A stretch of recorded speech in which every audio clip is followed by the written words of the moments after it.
people know you for And TV. welcome back. And as was mentioned earlier in the show, the focus of this conversation is looking at the situation taking place in the Sarstoon with Belize and Guatemala. And joining us to weigh in on the conversation is retired Major Lloyd Jones. Good morning and welcome. Good morning, and thank you for having me. Good morning, Belize. Yeah. Well, it has been a while, so we should say welcome back. Now, of course, Major, we always allow for different perspectives in terms of looking at issues of national importance. And we know that your experience in the military allows for you to be able to share your perspective as well. I want to start off by just hearing your reaction to what has taken place over the weekend. Well, quite honestly, I'm not surprised. We have seen an intensification of the Guatemalan military component to the overall diplomatic strategy. And I think Belizeans have to understand what it is that the Guatemalans are trying to achieve. What the Guatemalans want to do is to reclaim what they believe is theirs. And how do they do that? In 2016, the military option is no longer a viable option. It is not off the table, but in the broader scheme of things, it is a last resort. And so what they have set out to do instead is to find other ways of reclaiming what they believe is theirs. They've been able to get us successfully to agree in principle, and if you do listen to the foreign minister, it appears as if though Belize has already agreed to go to the ICJ. Excuse me. So they have been successful in that regard. In order now to bring even more pressure on the government and to ensure that they do go to the ICJ, they're now flexing the military aspect of it. They started off, and as the leaked memo shows, as far back as 2006, I recall when I was at the BDF, I left in 2004, we've had those encounters as well. And it is not unusual for example, for the military to trail you to see what you're doing. I mean, we enjoy a common border, and if you're in the area, I want to see what you're doing. There's nothing wrong with that. As long as you stay on your side. Correct. You stay on your side, I'm on my side. And in fact, I did patrols up the Rio Hondo. We never used to patrol that river before, right? And I used to patrol along the Rio Hondo on the Belize side of the river. And every time the Mexicans would hear that vessel come in, everybody would run out their bases, get into their foxhole with their rifles to try in a state of alert. So it is not uncommon for your neighbor to do that. And that is why it's important also to signal to them, look, I'm going to be in the area, so that they are aware that you're coming. But you're not asking permission.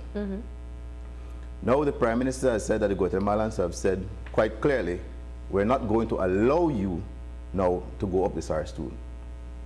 And that has been because we have allowed them to begin to exercise sovereignty over the river, over the entire river, and without much effort to prevent it or to stop it. And so they have become so bold now that they said, okay, first they started out by saying, I'll follow you. And then they started to say, well, tell me what you're doing up the river. And now they're at the point where they're saying, all right, we don't think you need to be up here. This is Guatemalan territory. And I think that is extremely difficult position for us to be in, because how do you roll back the Guatemalans from that position? And I can tell you now, it's not going to happen diplomatically. Let me just jump in here, because I think one of the important aspects of this that we haven't been able to get further clarity is obviously the difference in opinions as to what took place. Now, it isn't the first time. The last time the BTVs were taken to Livingston, there were two different versions of the story in terms of Belize and Guatemala and the reports that they made. But this is drastically different in terms of what the BDF is saying happened versus what the Guatemalans are saying have happened.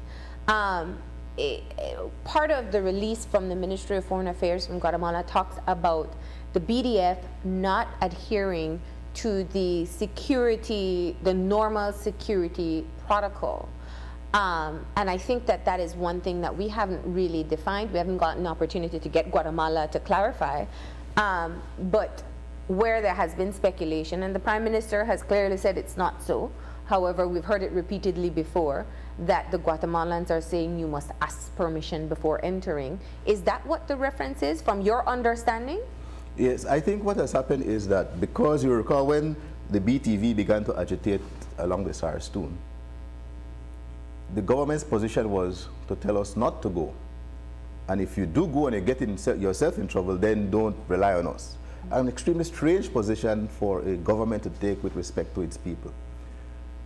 So when the first boatload of people were kidnapped and taken to Guatemala, because the defense force was not there, we were unable to verify where exactly the incident took place. And if you come to me and you say, well, Major, you're in breach of my territory, you crossed my fence line, but you weren't there to see, how can you verify that I had in fact crossed? So the government had a duty to have been there to, just as how the Guatemalans shadowed the BDF to ensure that they remained on the Belize side. That has changed now. Similarly, the government should have been there to verify where exactly the incident took place. So when you launch your protest, you can give coordinates to say, this is where it took place. So last week when Will went, it got even worse because now the Guatemalans were clearly in Belizean territory. And blocked them. And yes, and blocked them from entering even the northern channel. And the BDF remained in their barracks. They did not come out to verify. And if you were a soldier, you know clearly that that vessel is in Belizean waters because those soldiers have patrolled that areas for years. They know where the border is. And if they look out to sea, I can't tell you definitively because I don't have a GPS and I'm not there. It's kind of like if you're standing on the roadside and a vehicle passes. You can't say the vehicle is doing 70 miles per hour, but you know it's going pretty fast. So the soldier can sit on the banks of the Sarstoon and can look out to sea and can tell you that vessel is in Belizean waters. Where exactly in Belizean waters he can't say, we'd have to go out and verify. But the government never did that. So here you have the Guatemalan blockade, part of it clearly in Belizean waters, and they did nothing to say to the Guatemalans, get out. The report also tells us that on a number of occasions, they have placed Guatemalan flags on the Sarstoon Island. They have been stopped, they have been asked to seek permission and so on. The protocol that the Guatemalans are referring to is an agreement between the defense forces.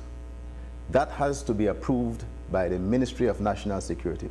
The commander of the BDF has no authority to sit with his Guatemalan counterpart and agree on anything. He would have had to pass it up the chain of command to the ministry to say, I've met with the Guatemalans, this is what we think can work, can I have your approval? So they pretty well know what that protocol is. And part of that protocol, clearly the Guatemalans are saying is that you would inform me when you're coming. I will come and meet you and I will escort you and we'll make sure that everything is in place. When the Belizeans refuse to do that, the Guatemalans are saying, hey, this is the protocol. You see, these things appear to be very... But it would work both ways, wouldn't it? Well, see, that is the problem. The Guatemalans enjoy a permanent presence on the Sarstoon, unlike the BDF. You see, so the Guatemalans have a base right at the mouth of the Sarstoon. We are now trying to do that, and the Guatemalans are saying, hang on, I already enjoy a strategic advantage by having a presence here. You are trying to equal me in that sense, and I'm now going to prevent you from doing that. And that is why they went there and said to them, you need to leave. You know, first, we wanted to do it on the Sarstoon Island. They were successful in convincing us not to do it there. So we went to the northern banks of the river, and now they're saying you need to move. And shortly we'll have to go to Barranco because we want to preserve the peace. And I think that is really our challenge. How do we deal with an increasingly aggressive Guatemala? Yeah. That is the challenge. Sorry. A lot of what we see happening, because I think people don't fully understand the Sarstoon River itself. Is there any way that you can go there and not have that kind of interaction with the neighboring forces? No, because Guatemala, like any sovereign country, will go right up to its borderline.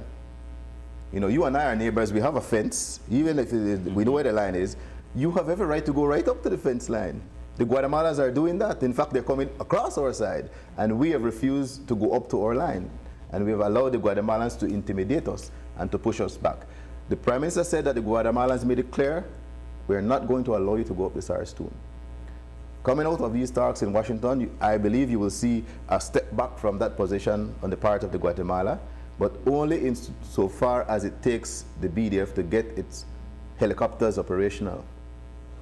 When you get your helicopters operational, you can resupply your observation posts without the need for riverine patrols. At that point, they're going to then enforce it, and we would have lost sovereignty over our share of the Sarstoon altogether.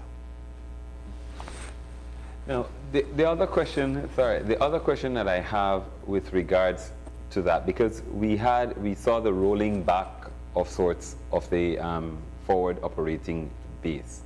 And for a lot of people, they saw that as a signal that something existed in terms of some protocol that we were not aware of. And Marlene posed the question just now, whether a protocol being established is just kind of a courtesy to say, let's work together, because we've been talking about that even with Chiquibol, etc., that there are these joint patrols, etc. Is it a situation where you're having a joint patrol or a protocol to establish that kind of a relationship? And what are the merits or demerits of developing something like that? I think having joint patrols and advising each other of military presence is a good thing. It prevents unwarranted conflict, because when you're on a patrol, you're in a heightened state of alert. You come across somebody, you're not expecting the person is armed, and you have a very short time in which to make a decision whether you fire or not fire. So it's important to say, look, we're going to be in the area. So if I am patrolling, I'm looking out for that Guatemalan military presence. You see somebody, you know that you're expecting the Guatemalans, you verify, and then you link up, you discuss issues that are of mutual concern, and then you move on. So that in itself is not a bad thing. I think where we have failed is because we've allowed the Guatemalans to push us further than where we should be. They have said to us, and you can see in the report that some commanders are brave enough, they have the constitution to say, this is Belize and you're not going to prevent me. Others are a little bit more timid, and they decide, you know what, I'm not going to go to the South Channel again, let me go through the Northern Channel. You see? So it all boils down to the constitution and the fortitude of the individual commanders. And this is the position in which you put people in. And you know, I think it's important to assess the situation for what it is and what we have been told very clearly. The border between Belize and Guatemala in the Sarstoon is the deepest portion of the river. If we get the map up of the Sarstoon Island once again, you'll see it is in the middle, with the island being in Belize's territory. This is a Google map, of course. Now, we have heard, and even here on this very same show, we've had Brigadier General David Jones talk about the increased hostility and aggression. So where we can speak about the security protocol and say, yes, a courtesy to inform that I'll be doing a patrol, which one would expect to take place, or seems like common courtesy, what we are hearing from our military forces, what we have seen with the Belize Territorial Volunteers, what we hear anecdotally from fishermen who don't want to go into that area, or from captains who don't want to take charters into the area, is that there is hostility, that they're being told you do not have access, that they're told that you should not come into this area, and that they're told that this is essentially Guatemalan territory. Now that changes any kind of courtesy call that would be expected. If you are telling me I can't come into my own yard, as you're saying before.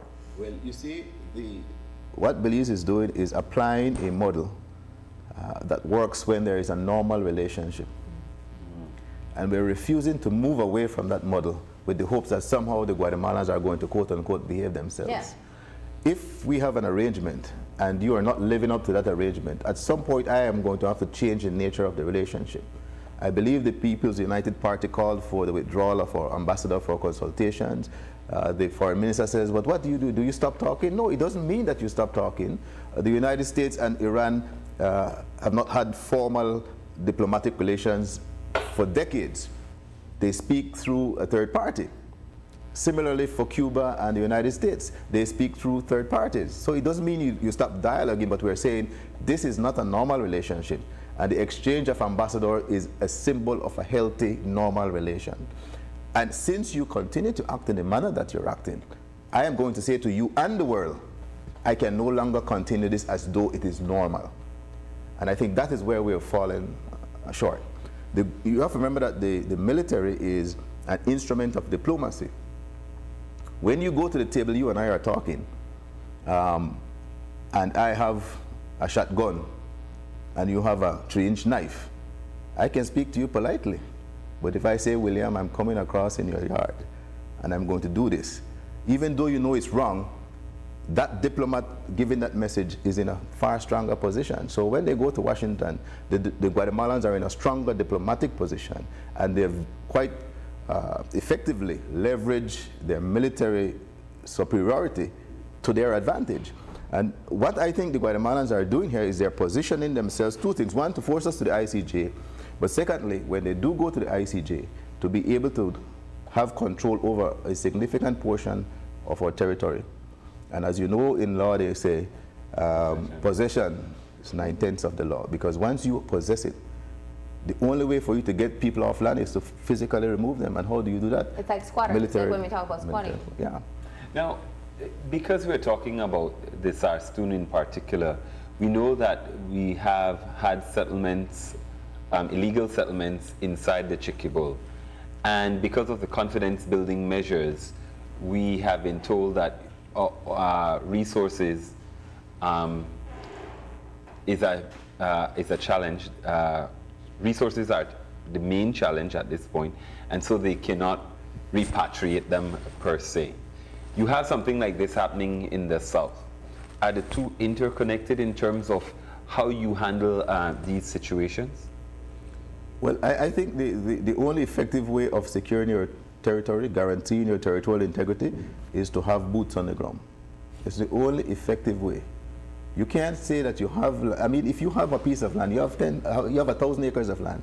If you don't check on it regularly, somebody's going to squat on it. That's how it is. So the Guatemalans are using a brilliant tactics, because under the confidence building measures, they have a direct obligation to dissuade their people from drifting eastward. They have done no such thing. And when the BDF goes in to prevent it from happening, there's an incident. They use that in diplomatic channels to say, see, Belize is not being a good neighbor. When in fact, we should not wait for an incident to happen to be pressing international to say, you need to do more. And I think one way we could have done that is to bring charges against them for destroying our environment. Because they've come across in the Chiquibul, which is a reserve, they've destroyed it, they've caused great environmental harm, they've robbed us of our resources, and we've done nothing. That would have been a good diplomatic strategy, to find a way under international law to hold the Guatemalans accountable for that. Is it too late? I don't think it is too late. I think we just need to find the political will. Well, I think the concern that has been expressed is how dangerous a situation it can become, this type of engagement in the area between military forces. And I think that some will look at it and say, okay, you're really going doom and gloom in terms of saying that there may be loss of life or extremists. But is it possible in terms of military to military engagement? How dangerous can this situation become if left as it is at this moment? Well, there are two outcomes. The first outcome is more of the same. The Guatemalans nudging. We already see the eastward drift. Now it appears they want to be a northern drift. And so slowly they're closing in on the area that they consider to be theirs. You simply can put a halt to it, or you can say, in order to preserve the peace, I will drift back, I'll drift back, I'll drift back. And those are the options. That is the reality. And I think that since our independence, we have done our country a great disservice by not putting as the #1 priority the preservation of the state called Belize. There is nothing written anywhere that says Belize has to be 8,867 square miles. That is a matter for us to say, this is Belize and we will defend this no matter what. And we have never been taught to do that, so that now that we're faced with this kind of Guatemala, we're lost, we're worried, we're concerned. And nobody takes armed conflict lightly, nor should we. Yeah. But you have to understand that if you don't defend what is yours, people will take it. That's how it is. You know? So when we look at the post-independence Belize, Leading up to independence, we had diplomats all over this world pressing for independence, saying to people that we deserve to be our own country. We became our own country, and what became the political agenda? Greed and corruption and personal enrichment. We spent $350 million from Petro-Caribbean. Excuse me. We could have spent that in an effort to preserve what is Belize. This is the kind of governance that we've had, and it is now catching up on us. The Guatemalans realize that we're in a difficult position, and you can't fault them for pressing. They have their national interests. It is our duty to defend ours. And I think that is where we have failed. The foreign minister, to me, seems to be more concerned about international accolades. You even heard the Prime Minister talk about, oh, at home we're giving Sedi hell, but internationally he's lauded. He's considered to be this great diplomat. Of course he will be, because he's looking after everybody's interests except ours. You know, that is the primary function of the foreign minister, to interact with the international community, to at all times keep at the forefront of his agenda the national interest of Belize, nothing else. In the absence of a clear definition, as you put it, of or landmass or area, and also a policy being clearly delineated that stands regardless of which administration is there, how do we get back to actually putting this as a front burner issue without it becoming a political football? I think it starts with inclusion. I am happy to see that the opposition has once again joined the bipartisan effort to deal with this issue. And I think the government, not the UDP, but the government of Belize at any time should always involve the opposition in these kinds of matters. I know, for example, there is a defense review. There's been very little input by the opposition. How can you sit and decide on the strategic defense of the country and not involve the opposition? Even if you think they can never win another election, they are still the opposition. And that way it allows us to transition from government to government in a seamless manner. There's a common aim and objective in terms of national defense and the preservation of the state. That has to come by meaningful bipartisan approach to this thing. And as we get more and more political parties, it will become even more difficult, because now we have the BPP and VIP and PUP, so we're talking about four. Maybe the UDP might say those other two parties are not really there yet, but that is how you deal with these matters. I was glad to hear that the leader of the opposition received a briefing by the commander of the BDF. That is how you deal with these things. But it has to be that... And a member of their advisory committee, the PUP advisory committee, did Senator attend. Courtney as well. You know, that is how you deal with these things, but we must put all the cards on the table, and we've got to go back to the primary duty of any government, the preservation of the state. If you don't do that, you're going to be in trouble. Well, with that said, we want to thank you for joining us this morning to share your views on this particular issue. And of course, we continue to be engaged, as every Belizean should. Thank you all. Thank you for having me. All right. We're going to go ahead and take a break. And when we come back, it's for our conversation with representatives of Digicel. So stay tuned.